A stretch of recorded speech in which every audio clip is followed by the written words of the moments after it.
আমরা এখন finance act 2025 এর একটি পরিবর্তন নিয়ে আমরা এখন আলোচনা করব। ফাইন্যান্স অ্যাক্টে 2023-এর আমরা এখন এই পরিবর্তনটি দেখব। 2023-এর 12 নং আইনের ধারা 33-এর সংশোধন। ধারা 33-এর সংশোধন বলা হচ্ছে, উক্ত আইনের ধারা 33-এ উল্লেখিত সারণীর ক্রমিক নং 2-এর বিপরীতে কলাম 3-এর অ্যান্টির পরিবর্তন নিম্নরূপ: আইনটি প্রতিস্থাপন হবে। তাহলে এটি ফাইন্যান্স অ্যাক্টে বলা হচ্ছে ধারা 33-এর 2-এর বিপরীতে কলাম 3 নং এর অ্যান্টির পরিবর্তনগুলো প্রতিস্থাপন হবে এগুলো। তাহলে কি প্রতিস্থাপন হবে?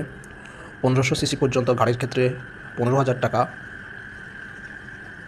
1500 সিসির অধিক কিন্তু 2000 সিসির পর্যন্ত সেক্ষেত্রে 20,000 টাকা, 2000 থেকে 2500 সিসি পর্যন্ত মাসিক 30,000 টাকা, 2500 সিসির অধিক যদি কোনো গাড়ি মালিকের নিকট থেকে কোনো এমপ্লয়ি পেয়ে থাকে সেক্ষেত্রে 50,000 টাকা প্রত্যেক মাসে তার ট্যাক্সেবল ইনকাম হিসেবে যোগ হবে।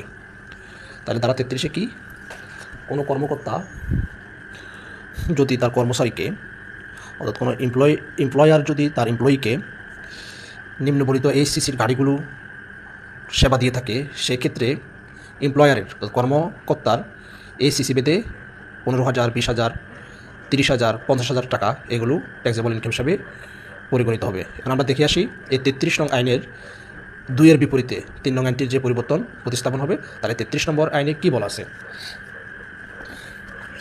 এই যে আমরা যদি মূল অ্যাক্টে চলে আসি, 33 নম্বর ফার্কুইজিট ভাতা ও সুবিধা দিয়ে আত্মিক মূল্য নির্ধারণ। এই যে 2 নংয়ের পরিবর্তে যেটি প্রতিস্থাপিত হবে, তাহলে আগে ছিল এটি 2টা স্ল্যাব ছিল মাত্র। 2500 সিসি পর্যন্ত গাড়ির ক্ষেত্রে মাসিক 10,000 টাকা, অ্যান্ড 2500 সিসির অধিক গাড়ি হলে সেক্ষেত্রে মাসিক 25,000 টাকা। তাহলে পূর্বে ছিল 2টি স্ল্যাব, 2500 সিসি পর্যন্ত 10,000 টাকা, 2500 সিসির উপরে হলে মাসিক 25,000 টাকা তার ট্যাক্সেবল ইনকাম হিসেবে যুক্ত হবে। কিন্তু এএনএ এসে এই ফাইন্যান্স অ্যাক্ট দ্বারা সেটিকে ভাগ করে দেওয়া হয়েছে। 1500 সিসি পর্যন্ত 15,000, পরবর্তী 1500 সিসি থেকে 2000 পর্যন্ত 20,000 টাকা, 2000 থেকে 2500 সিসি পর্যন্ত 30,000 টাকা, আর 2500 সিসির অধিক হলে সেক্ষেত্রে 50,000 টাকা তার ট্যাক্সেবল ইনকাম হিসেবে পরিগণিত হবে।